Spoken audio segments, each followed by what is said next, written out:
वायफळ तालुका जत जिल्हा सांगली येथील ग्रामपंचायतीच्या वतीने छत्रपती शिवाजी महाराजांची जयंती साजरी। वायफळ तालुका जत जिल्हा सांगली येथे छत्रपती शिवाजी महाराजांची जयंती साजरी केली। वायफळचे लोकनियुक्त सरपंच माननीय रमेश साबळे यांच्या हस्ते श्रीफळ वाढवून छत्रपती शिवाजी महाराज यांच्या प्रतिमेस पुष्पार्पण करण्यात आले।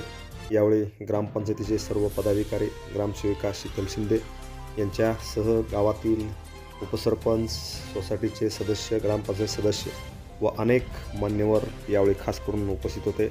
या सर्वांच्या उपस्थितीमध्ये वायफळ तालुका जत जिल्हा सांगली येथे छत्रपती शिवाजी महाराज यांची जयंती मोठ्या उत्साहात साजरी करण्यात आली। Press the bell icon on the YouTube and never miss another update.